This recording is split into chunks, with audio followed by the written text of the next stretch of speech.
Welcome to the Right Side Up podcast with your hosts Danielle Strickland and James Scholl.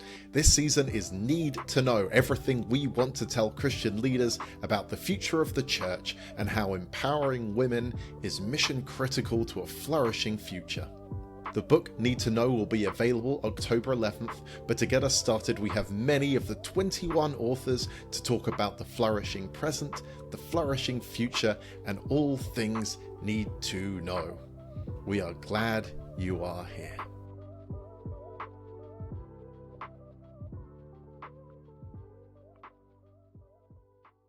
So the Need to Know season of the podcast is here. We're in mid-flow, and we've got, as usual, a steady guest of incredible people who are offering their voice in the book as well as in this podcast, and to talk about all the things we need to know for the flourishing of the future church. So with us today, we have Lori-Ann Thompson from Canada, Ontario, and we have Angela Lamb, who is in Vancouver, and James Scholl has joined us as the co-host. Always happy to be here. Co-host and sometimes co-ghost of the Right Side Up podcast, but here he is in the flesh. Here in spirit and and flesh. I mean, this is exciting. And in person today. I wasn't going to miss this one. Not for anything. So both Lori-Ann and Ange have written and contributed to the book in the section on anti-abuse and advocacy. And there's a lot to say here from lived experience as well as from expertise. So there's a lot, and I want to take up any more time. So Ange, do you want to give us just a quick update as to what you wrote in the book and what you think are like what you contributed to, like, everybody needs to know this stat? Maybe also just like 20 seconds on what you do. That might give a little bit for folks that might not be aware just yet. That might be helpful. Yeah. So I am co-founder with Danielle and director of Hagar's Voice, which is an organization that is working to support survivors of clergy sexual abuse, but also move the needle against abuse in religious spaces. So I jokingly refer to, like, can you joke in abuse spaces? I hope so. I hope that the tone of this podcast, that usually is quite humorous and finds a way to do levity, will show up today as well. But I jokingly referred when we first started this to saying, like, I'm not interested in just playing cleanup. Like, I really want to support survivors, but hell no, to just picking up the pieces of this harm. So we are a combo of support and then also advocacy in public spaces to move the needle, to help the conversation move forward, which is why I'm so grateful for this space and these voices speaking into it, a book like this, which is maybe a segue into some of what is in the chapter, because as I went to write and contain all the things that need to get said into a particular word count, that was a daunting task, because again, I just don't want to play cleanup of, like, how do we respond in this moment when disclosure after disclosure after disclosure is coming. There's a lot to be said there and a lot that needs to be learned there. But again, I don't want to just stay on cleanup. But when I thought about all of the contributing factors that have us in a moment like this, there was so much to be said about religious themed empires and how that plays out in the discipleship of our leaders, our corporate discipleship, and all of that kind of thing. And it was such a gift to know that our little section on abuse inside of this Need to Know book was surrounded by a cloud of witnesses that were going to speak to all of these intersecting factors. That technically we have this chapter on abuse, but the entire book is speaking to an ecosystem that has caused this moment and our pathway out of it. So yes, this chapter speaks to a little bit about religious themed empires and a little bit about how that affects our individual discipleship as leaders in these spaces. And then a little bit about how to respond and a little bit about how to avoid this, like practical tips about how to avoid this. But it really felt lovely to have this chapter nestled inside of a diverse set of voices who are all speaking to this ecosystem that we're seeing be revealed. Mm-hmm. And that's one of our hopes. I mean, we couldn't leave it out because we're in a moment, I think, a divine invitation to look and see what is true and what is sick and what needs to be addressed and fixed. or at least addressed. And so we couldn't leave it out because it's a key part of, but also it's not a thorough look. There are books on that. So part of Need to Know's is this invitation. It's like, if you could imagine 20 like very expert opinions and people who've lived experience that you want to learn from, it would be like, imagine a room full of mentors that are experienced in all of the spaces that have excluded and have restricted the church's flourishing. And you could just pick their brain, you could have this conversation. That's what that book is. It's like, you have access now to these incredible. And so this is a part of a conversation that's a much bigger conversation, but it is its own conversation.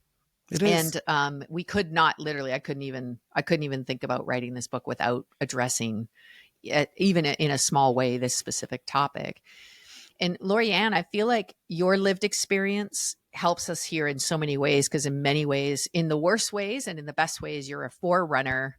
Like, you're one of the first light bearers in this era of the expose of church and the systemic abuse. And can you give us a little catch up on basically like who you are, what you're doing now, and then what you contributed to this book?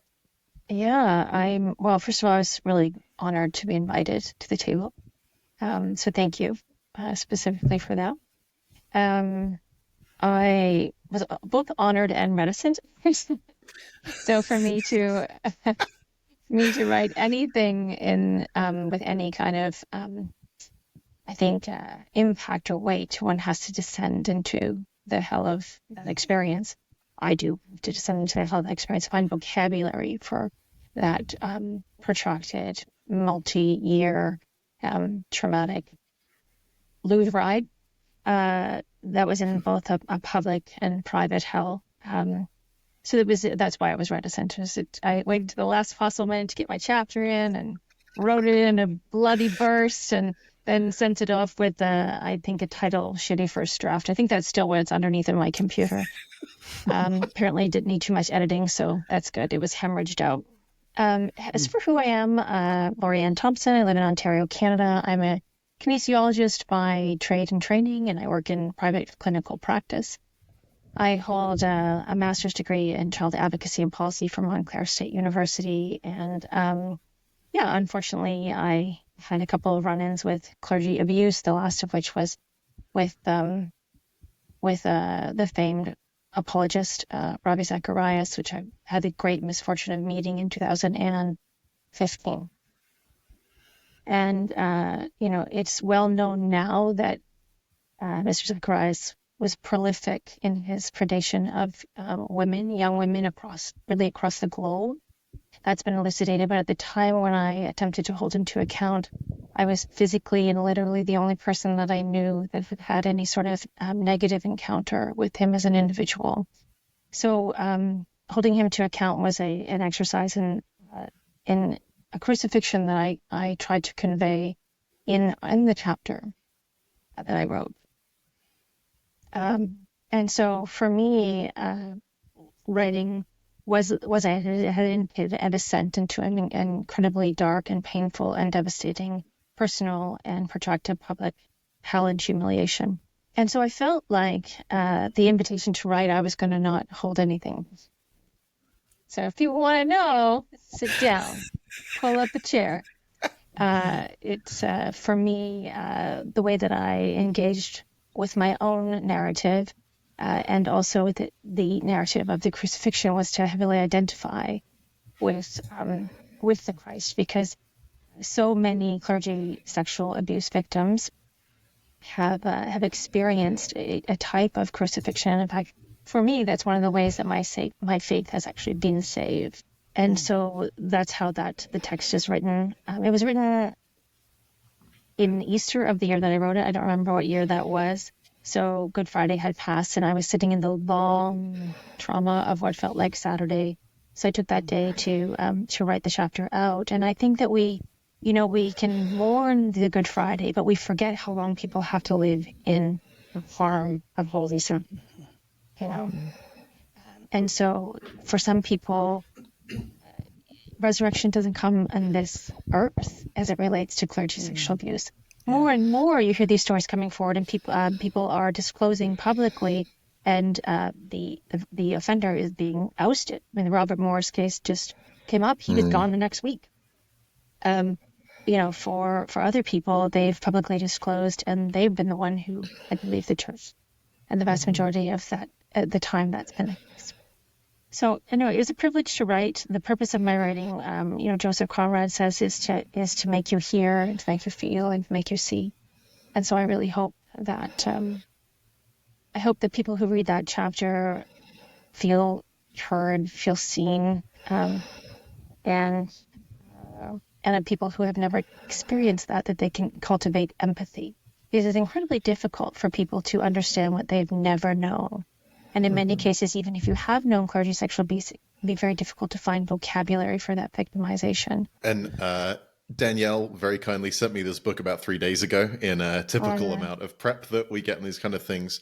And Lorianne's chapter is astounding. And I wish I had vocabulary for how impactful it is. Sorry, I probably need to ask both of you, as this isn't published and it's also your words, but can I share the beginning of your chapter?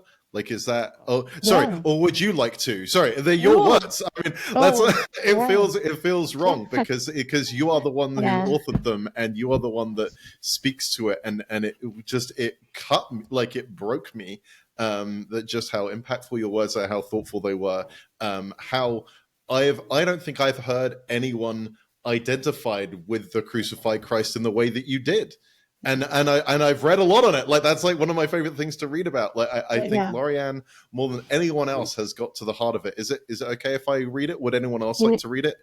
I actually think it would be the most appropriate if you did. I think that if that's okay with you.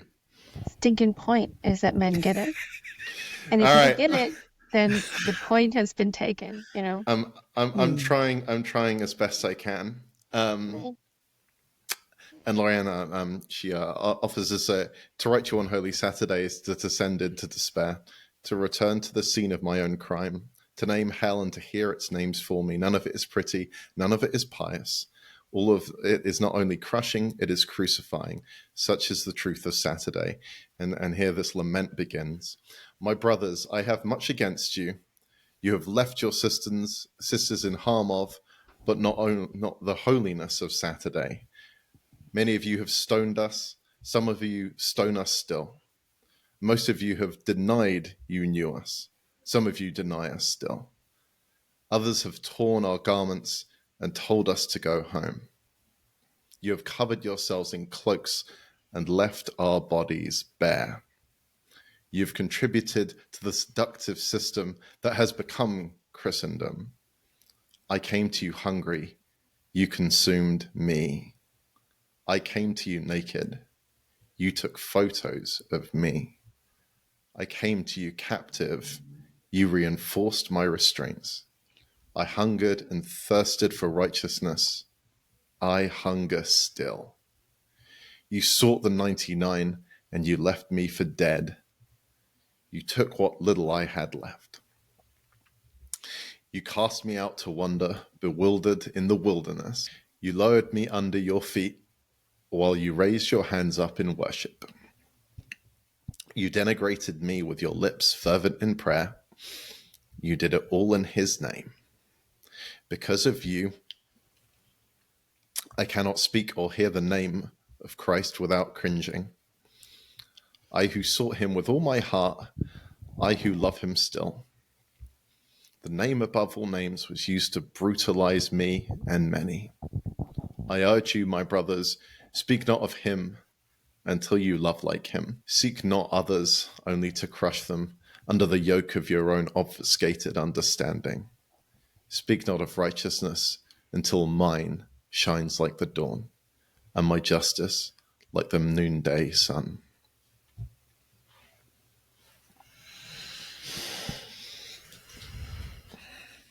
Your listeners will appreciate I don't get emotional very often, and that was quite hard and rare for me. So as I was preparing for this podcast, I reread what I wrote, and I haven't reread it. They sent me the edits, and I just approved them all. I didn't even read it. It's like, fine, just do what you want.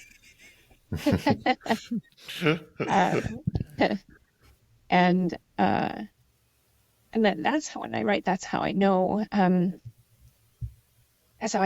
it's good, right? It's because I have to feel it. And if I have to feel it, then you have to feel it. And I think that the Christ wrote in narrative, wrote in the story, because it surpasses all of our theology, and it goes into a deeper place, even in our central nervous system, a deeper place into ours. And so, James, thank you. Thank you for repeating my words back to me. It was incredibly beautiful and impactful for me. I'm going to mute myself and get some clean. I think it's powerful, Lorianne. Thank you. I've never actually spoken to you about any of these things ever where it hasn't led me deeper into a connection and proximity with Christ, which is, I remember, Yeah. I still think of this almost every time I talk about the crucifixion, because I remember saying to you in a couple seasons ago around clergy sexual abuse, and saying, like, how did you keep your faith when the entire church turned against you? And you were like, I couldn't find anyone else who knew what it was like to be crucified. Like, do you know of anyone who can stand in that place with me, and I can stand with on that end of vengeance and wrath and religion? And so, and I just always remember going, oh yeah, like, where else is there to go? But I think that's part of the invitation in this. So some people, I think it's easy to compartmentalize this and say, like, okay, there's some bad men, and in a sea of good things, there's these bad men who are exceptionally bad and super gifted at being bad, whatever. And we can maybe acknowledge that, but mostly we don't acknowledge that, which is actually evidence that there are not just bad men. Otherwise we would acknowledge that. Yeah. But so the fact that, one, we don't acknowledge that, but even if we're forced to acknowledge that, we cement the narrative that we have nothing in common with those bad men. We can't relate to those bad. We have nothing, we're not part of this. Yeah. And I think the invitation that you give to people, and I think that is true of this exposing of a system that's cancerous and abusive at its core, is that the invitation is spiritual.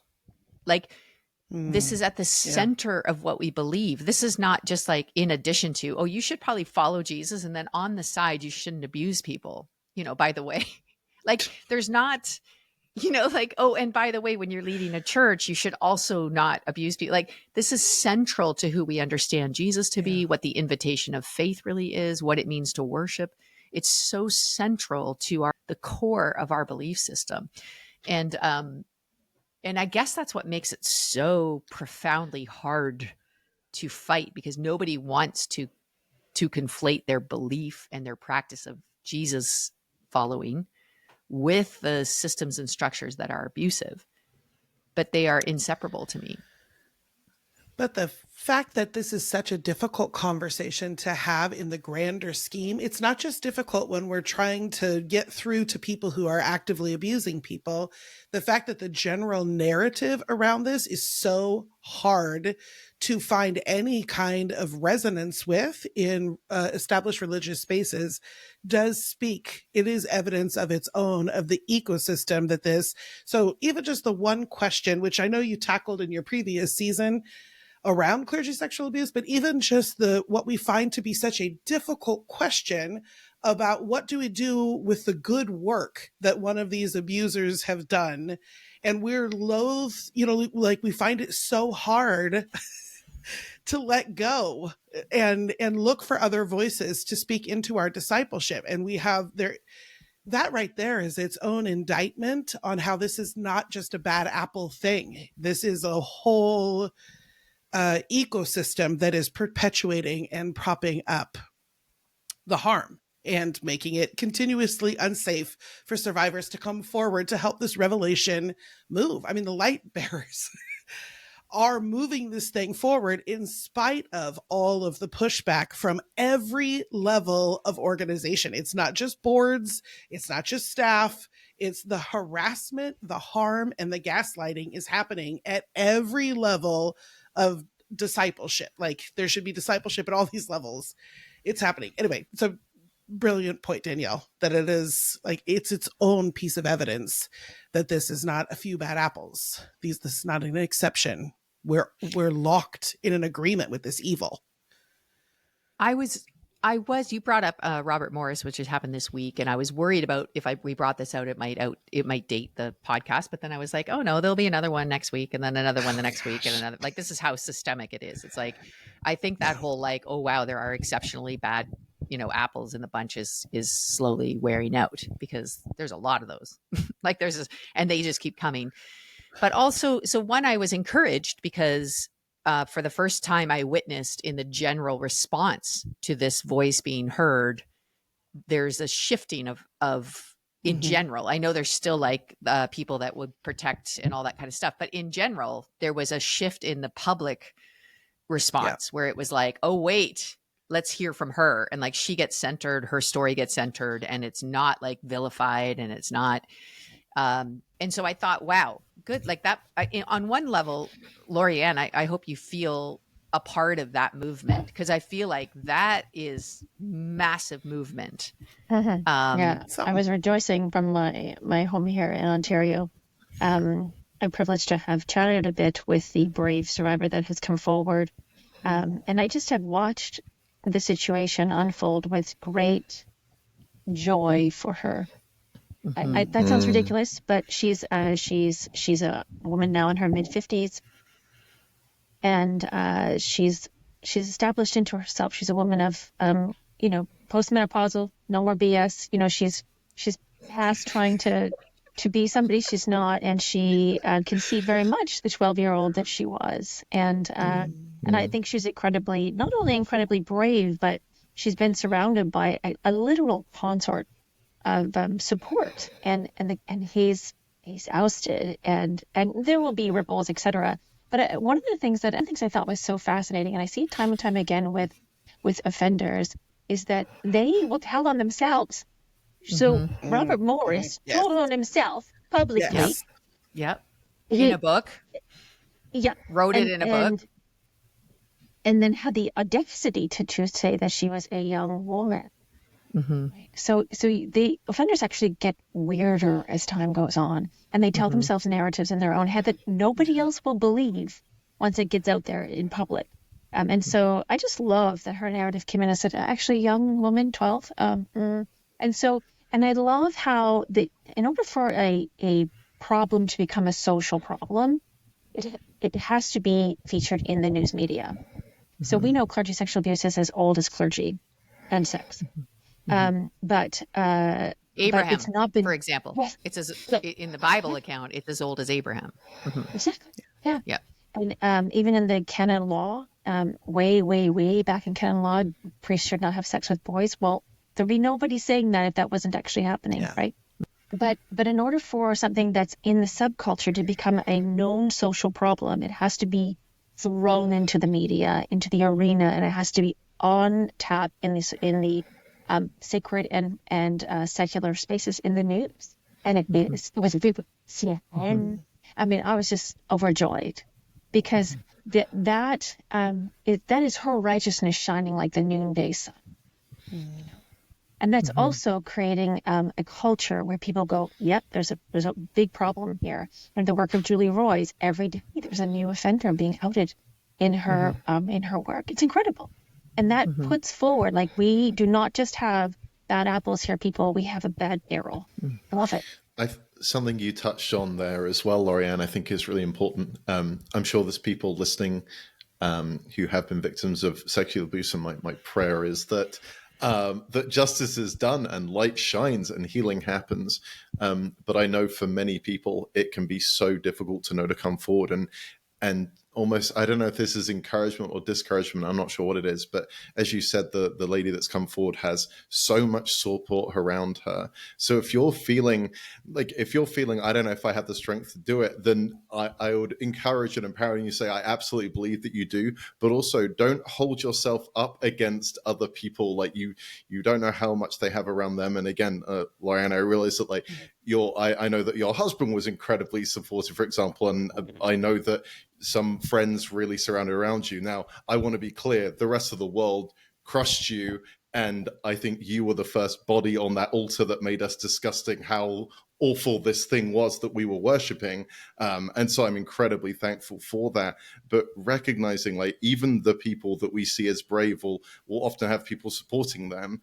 And so, like, look for those supports, I guess is what I'm saying. Like, look for help, look for people that will believe you, will walk alongside you, and know that, you know, they've got your back and everything. Like, this thing is still incredibly hard and so incredibly brave to do, even when you have all those supports. Like, even when you have everyone around you, you are showing more courage than I've ever had to display in my life, and it's not even close. And so I just want to really encourage people, like, please, like, you're not alone in this, and there are people around, and there will be people that support you and walk with you.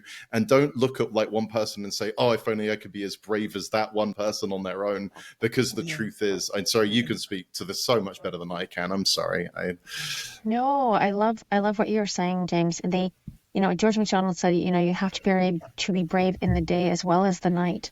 Otherwise, you're only going to be half brave, right? So bravery doesn't look much like bravery at the time. It looks like being scared to death and keep taking one step in front of the other anyway. It looks like thinking you're going to die and not dying today, Wow. I could not agree more about the bravery of light bearers who are coming forward.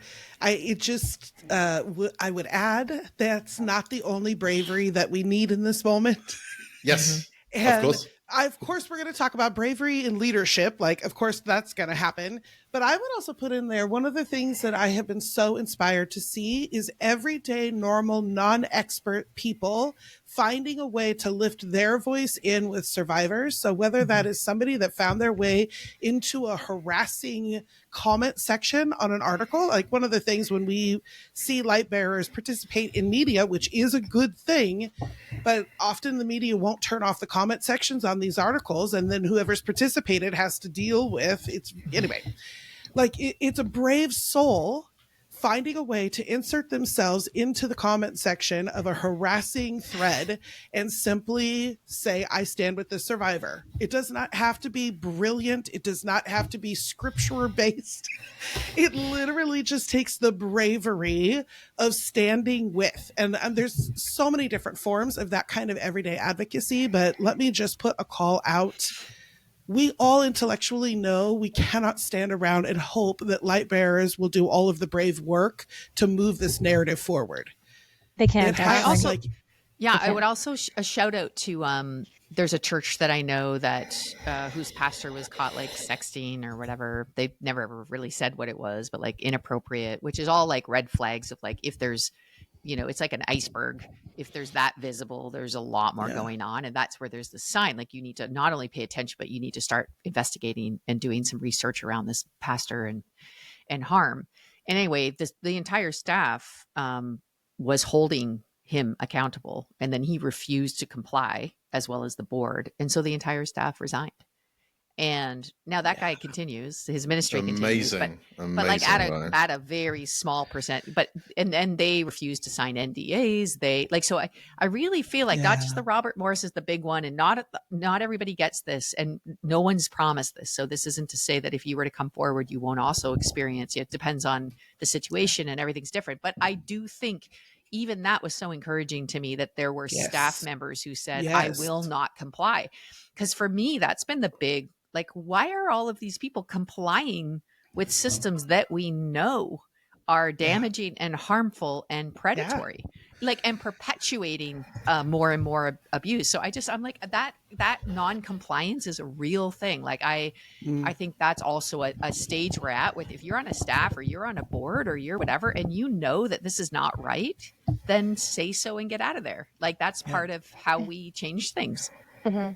So just in contrast, in 2016, so that was, 8 years ago, when I was sued for trying to hold him to account. There was a large mega church in Toronto that called a staff meeting immediately and pulled all the stuff in and made a big production about how to protect themselves from women like me. Wow. And so, have they ever corrected that, Lorianne? Like, no, has there ever been any? I knew, I knew No, a I just pastor. wonder if they change their mind. No, not that I'm aware. Well, I mean, they may have changed their mind, but you can think of the culture of the day. How could pastors protect themselves from false accusations and like litigious, licentious women? And the premise of that is so wicked because it's not the shepherds that are supposed to protect themselves from the sheep. Right. It's just like, what? It's just absolutely bizarre. And that needs to be said, because I this is one of the other things that keeps coming to me is whenever I bring up this topic, which is quite often, actually more than I'd like. Yeah, like it would be cool if we get to talk about other things, but like it keeps on coming. So I know. I'm like, I have other skills in my Rolodex. You know, Danielle's anyway. really talented, you guys. But anyway, let's talk about this again. And one of the things that strikes me is literally the perspective of male leaders in this area. I just am shocked all the time that their knee-jerk, instantaneous reaction is fear-based, and it's in relation to the person that has harmed. It is never, I'm like, why is your knee-jerk reaction not outrage and anger and then like solidarity? Like, I don't understand how this became, so it's like, and this is, I guess, is what we need male pastors to know, is we don't see you as perpetrators. We don't want you to be perpetrators. We don't actually, like, your identification needs to be with the sheep, like with the church, in terms of protecting and making that a safe place. And so that, even that, and this is maybe like a little like red flag for you personally, like when you hear about an instance of abuse and your immediate thought process and reaction is, oh gosh, how do I protect myself from this happening to me? You are literally, that is a sign that something's terribly wrong with the way you view your role, with the way that you operate in your role, with the way that, you know, you even think about these things, because that is the opposite of what you should, you know, what the normal reaction of a shepherd should be in a situation where sheep are being harmed. So anyway, what that says to me as well is that if your reaction is, how do I protect myself, or maybe it's not a real accusation, all these things, I would just encourage you that response to me says you have never journeyed with a victim of abuse. Like, because anyone that knows anyone that has walked in this world knows, you know, the horror that comes, the hatred that comes, the bitterness that comes, getting, you know, I have friends who are in the court system right now and how they are getting obliterated by it. I have friends who went to court and the cost on on like financial, spiritual, emotional, like every level, the cost of it. Every facet. I would say with people that even the courts of, you know, I have someone who their abuser pled out, you know, they pled guilty, and still the cost it did to them, and like all the way through, that it says to me that you have clearly never walked.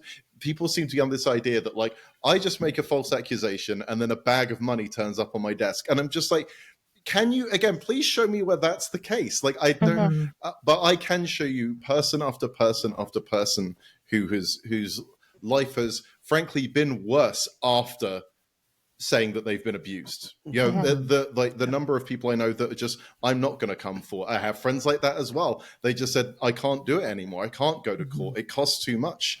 I can't be in that world.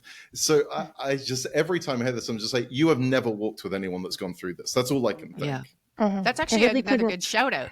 That's another good shout out, is why not? Like, why don't you walk with and learn from? And this book might be a good intro, but go further than that. Okay, we've kicked off a season called Need to Know, and the reason we've done that is it is in conjunction with Need to Know the book.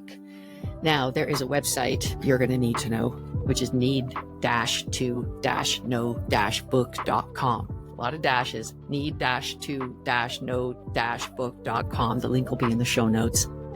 And this is where all the things will be. Now, the book is not available till October 11th, and technically we don't launch the book until then, but what we are launching are 2 amazing ways you can help us get this book into the hands of every leader that you know. because this is need to know for every Christian leader about the future of the church and how the empowerment of women are a big part of that. So go there and join in two ways. One is the launch team. The launch team are people who will get early access, a free chapter, all kinds of things, but also be part of spreading the word. Read this stuff, write the reviews, and spread the word and help us get this out. There's really no use. And actually, I'm a little bit tired of talking about this stuff, but it not being heard by the people that need to hear it the most. So we need help. So if you'd like to join our launch team, you can go to the website and just press launch team and join us. There's lots of perks in there, but also a great company of people who want to spread good news everywhere. The other key area that you could help us, and I'm very excited about this, is there's an ally section. Allies. Now, men come to me all the time these days and say, I am all for this. I think it's essential. Conversation, I think it's an essential practice, but I don't know what to do. Well, here you go, guys. Here's something that you could actually do. Be an ally. And there's an ally section. What the allies will do is use the book as a resource. So start book studies locally or on your web platforms. Highlight in whatever way you have, either in your pulpit or in your Bible study or your home group or on your podcast, a couple of authors in the book, a couple contributors, which there are 21. So there's a plethora of experts on various topics.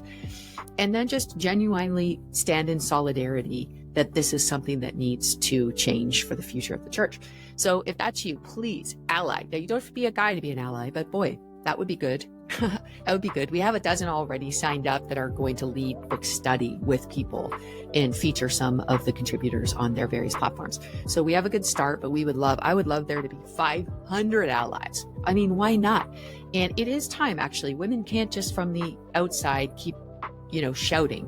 I mean, we will, but we can't keep shouting. We actually need allies who will help us get this message out and embed it, get it in to the cultures and to the system. So anyway, this is what we're calling you to.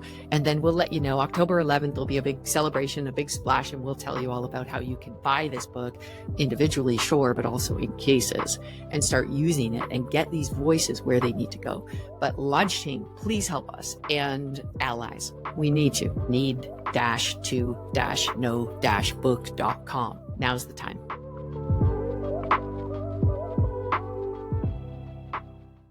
And just in case anyone's thinking, and again, this is not, and this is why we included this and need to keep including it as we need to normalize that this needs to be included in all the things in theological training and seminary prep and church planning. So there's another couple things there's, trauma informed training that you can get so that you can maybe start thinking differently and changing your framework. Hagar's Voice is trying to work on some things. There's some good resources. But what we want to say is that this is central to leadership in this season. And one of the things I keep thinking about is, because I was talking with someone the other day and she was just lamenting one more time, why don't these guys with all of these histories get out now? How many more will it take for them to go, oh my gosh, I should probably get out of here before. But I said, I think just like the crucifixion was it was a spiritual strategy of exposing the principalities and the powers that perpetuated evil and were fueled by religiosity and by power and by, all the empire. I think this season is similarly the same. I think God is exposed. So there's a blindness and there's an arrogance and there's a pride and there's an ego that has made this happen, which then just keeps it going. And these guys just think they'll be the exception to the rule because they always have been the exception to the rule. But I also think it's the Lord exposing the principalities and the powers that have perpetrated and perpetuate the evil. And so, for example, with Robert Morris, he's exposed, and this young lady that he confessed about and actually even named, and there's a preaching clip going on where he's talking about how sin gets embedded in your subconscious. And so, he used her name, her literal name in the sermon around I don't know, maybe it's this. And he uses the name. A great example of his point. I thought, I was geez, nailed it. Right there in your subconscious is the person that you harmed. So, But the known person, the one that we know about.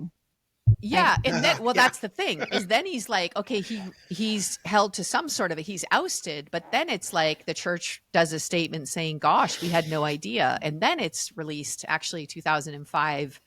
You knew everything. And so did many other people. And There's so an now awful we're lot of talking Pontius Pilates, yeah. Yeah, now we're talking 19 years of willful, knowledge that has now been suppressed and has now been. And so now we're talking about systems. Now we're talking about the exposure of systems and structures that perpetuate evil. So this now becomes way deeper of a problem, which I think is the actual problem. Like the presenting problem is this like terrible evil of abuse. The deep, deep problem are the systems and structures and people that perpetuate it. So I feel like it's going all that way is like, we need to actually start talking about that and more of that and hold that to account as much as possible. Two thoughts before I lose them because they seem to be dripping. Let's go, Laurie. Well, I wrote them down this time. So that when James, when you were talking, it reminded me how like it just should not be so hard to tell the truth in a system that purports to have the corner on the market of the truth. It's supposed to set us free, right? That's what the truth does. Yes, yeah. And then the other thing that I've been chewing on today as I've been preparing for this time is, there was a movement afoot, and I don't know if it's still afoot because I'm not on any social media platform anymore, but where it was empty the pews. Do you remember that movement? The hashtag empty the pews. And I remember thinking, it was a while back when in at least 2016, 2017. And I remember thinking, no, not the pews, the pulpits. The pulpits, right? Not the pews. You've got it wrong. And empty the pulpits. One of the things that was one of my great hopes in this fantastic awakening that's happening within religious communities, all religious spaces, actually, not just Christendom, is that it will deter personality disordered individuals from wanting to be in the ministry or actually having any footing, any power anymore in these spaces.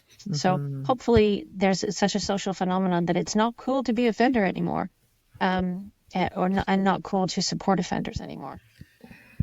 Wow. That's something. I said, I think if every job description, like contract of a pastor just had like, if there is any, abuse or moral indiscretion, even let's just use like the lamest of language, that everybody says the moral indiscretion. If there is any moral indiscretion, our policy at this church is to expose it and to speak publicly about it. And just put that in your pastoral job description. Commitment. And then the people that don't go for that job, great. Like that's a great, like just agree ahead of time that this is how we deal with sin and see if that doesn't help, I think there's even ways of like self-selecting, like you could self-select, you could make it possible for a narcissist to self-select himself out of that job. There's just ways we could do this better. And what would you, if I was here, let's say I'm the elder, I'm the chief, whatever they have weird names for these things, but let's say I'm the board chair of Gateway. Okay. And I didn't know this. I just came to the board. This thing's been whitewashed. I didn't see any of that stuff, but here I am now. What do I do? Well, I don't mean to sound overly simplistic, but I think you need to get on your knees. Like, I think this starts with a spiritual reckoning. I really love the hope infused in what you just said, Danielle, about how wouldn't this all just be simpler and why aren't they leaving themselves? But that there's perhaps a more thorough healing that is going on in this process. But this is a spiritual issue. This is and I mean that both in the powers and principalities, like this is an evil that has a chokehold on the church. And so there's real spiritual territory here, but this is also a spiritual issue from a discipleship standpoint. So I I think there's practical steps, and I'm going to say by need to know and get those practical steps and a whole bunch of resources that we've listed in the footnotes. Yeah. There's a lot of practical steps, and we're working on more and more to make this less of a knee-jerk reaction and more of a like, oh, this is why I can be confident that this is the right next step for us to take as a board. So I don't want to like bow out of that. And you can push back, Danielle, if you're like, give us practical steps. But truthfully, the thing that sits most heavily on my heart is we can hand you all of the best practical steps, and I've watched them be weaponized against survivors, that these practical steps we're supposed to work together as a community walking through a healing journey, an excising and a healing journey. And the practical steps, when not handled by people with actual discipleship maturity, get weaponized. So yes, we have practical hope for you, board member number 453 this year that needs this advice.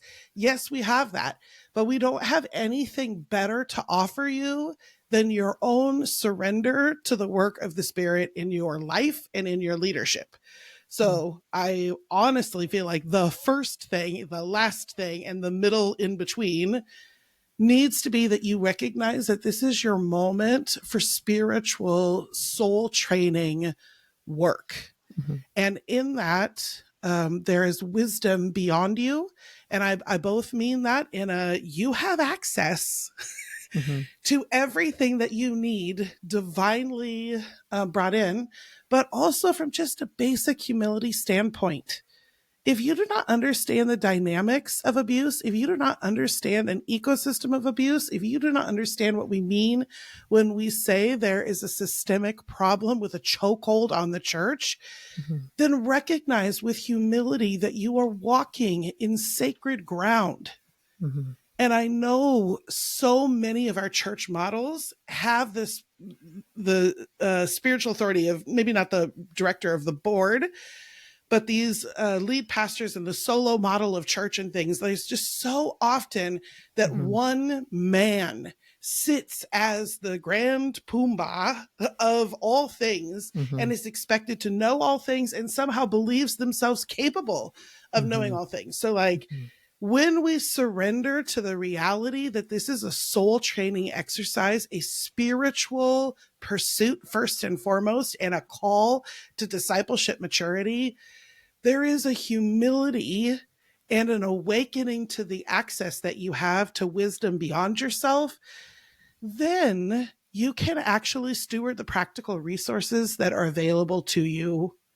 And they're out there. They're out there. But Dee, I feel like I went the wrong direction from what you were teeing me up for, but that feels like the thing that needs to be said and digested and metabolized. And you can be working on it right now.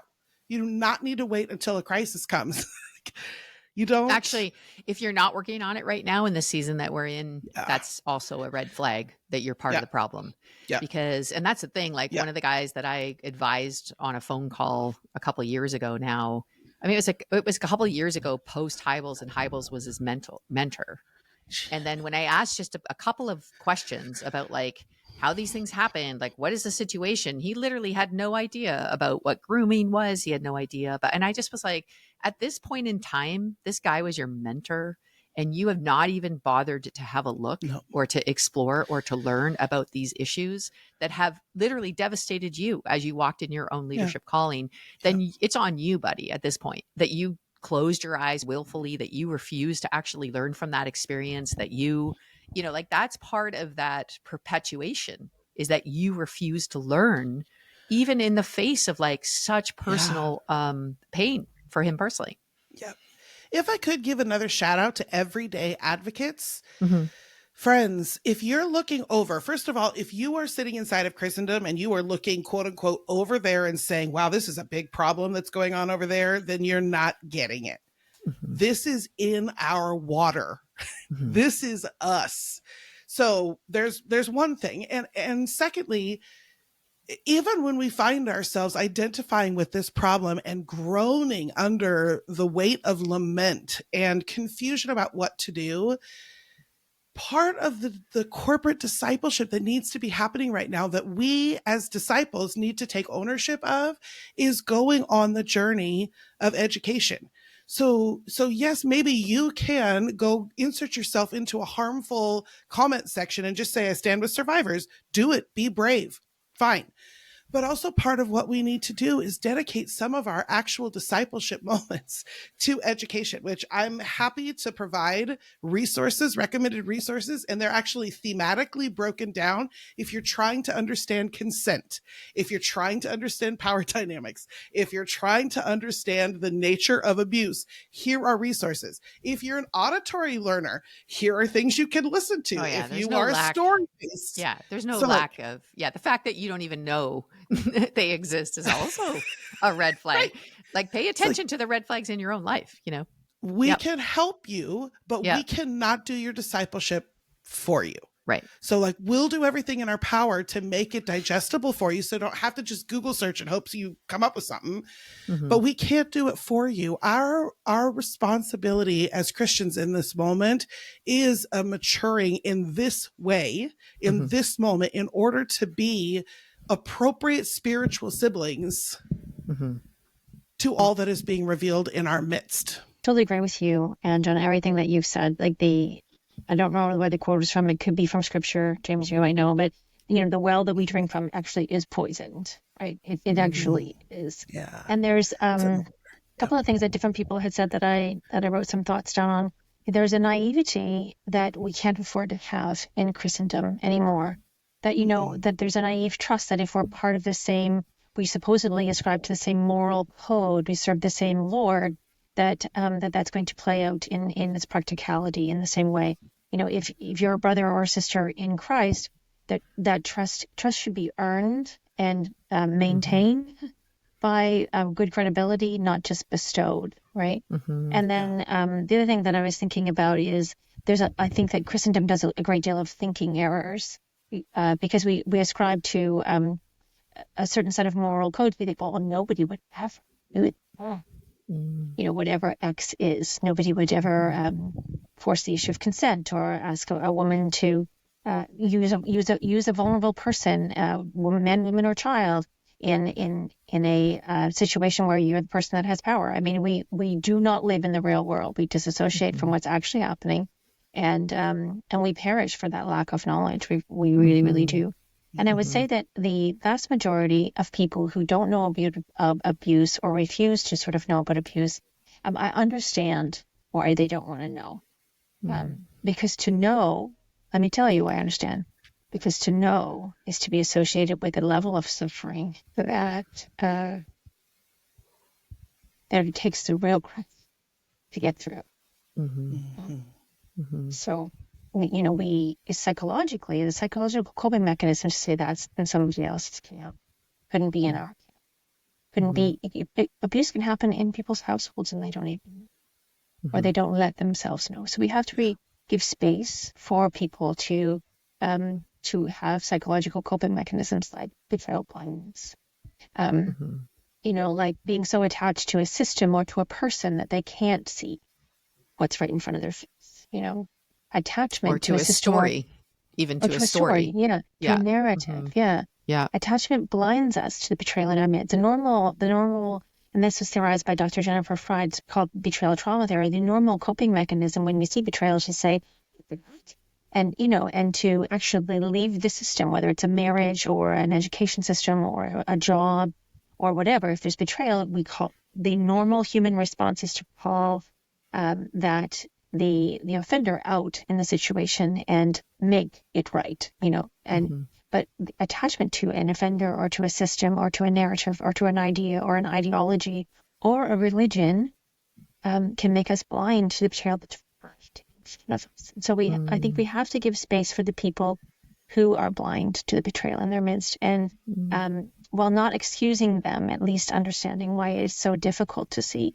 Because quite frankly, I wouldn't want to know any of this stuff if I didn't have to know, if I wasn't born into it. Right? Who wants to sit down and say, yeah, this is a rock star idea. Let's dig into the arm right at evil. The earth. Let's just dig into it, shove our noses into it, rub all around it, and, not wear deodorant. Like, it is just the pit of hell. It's a swampland.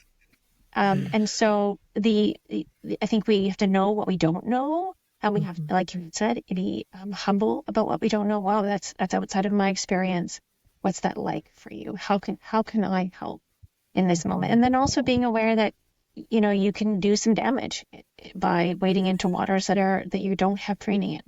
We would never go to our pastor for heart surgery because you're not a heart surgeon.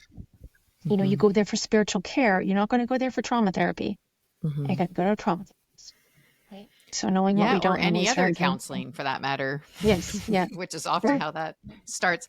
But I feel like I want to finish the way we began, because I think that your chapter, your part, Lorianne, in terms of like your own crucifixion and then your identification with Christ, I feel like, and again, I have empathy for people who don't want to know because it's too hard and it's deep and it's tricky. And then also the complicated nature of it's probably in our own family systems, and because it's so pervasive in our world.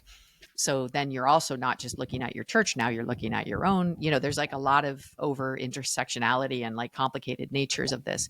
But also, I do also feel like the Spirit is inviting us here, because that is why the light is coming. This is a creative act of God bringing light to the darkness that exists in order to get us out of it.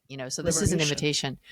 And one of the things I keep thinking about is this Joseph of Arimathea and Nicodemus. Like, I keep thinking about them, because when Christ was dead, crucified openly and publicly and humiliated, these two guys who were part of a religious system, who had all kinds of things to lose by breaking ranks, who had kept quiet up until now, even through all the miraculous power displayed by Jesus and some of his most popularity, it was when he was crucified that they heard clearly an invitation to solidarity. It was when he was crucified that they came out of agreement with the religious systems that had crucified him, and then came outside the camp and took Jesus's body and honored this process and were part of. Now, we don't hear what happens to them. We don't know what the consequences of them are. But that picture of the crucifixion of Jesus, this is pre-resurrection. So this is not when the good news was that Jesus' resurrection power can transform things that were made to kill us into beautiful potential resurrection moments and opportunities. This is pre that. There were two religious, powerful men who broke the ranks, who came out of agreement with and out of allegiance to systems that were demonically inspired, and instead made their way to the women and to Jesus. And I think if I can muster up any ounce of hope in me in this season, it is that there are male leaders who will, by the Spirit's power and the display of the exposing of the principalities and powers at work, will break the ranks and will come to where Jesus is. And if they would do that, and this I think is the point of the story, if they would do that, if they could find the faith and the courage and confront their own fear of abandonment and fear of, repercussions and fear of losing their power, and find their way to Jesus, that's where the resurrection happens. That's where there's any hope. You know what I mean? Like, that's the very place where Jesus is resurrected, in the space that they make. And so I just feel like that's the only hope. And if we're going to end with this crucifixion, there is this, like, hear from abuse survivors like Lorianne so powerfully and deeply and costly, again, yet one more time, paying the price for you to hear what it's like to be on the receiving end of this kind of abuse.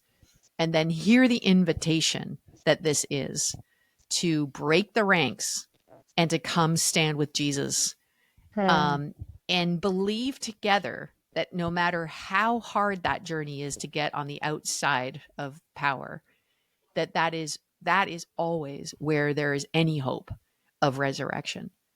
And that's worth it. I'm pretty sure no matter what happened to Joseph and no matter what happened to Nicodemus, they do not regret their decision to stand with Jesus in his deepest, darkest moment, and are part of that resurrection story that's impacted the whole world. So I think you need to know that. Leaders, you need to know some things.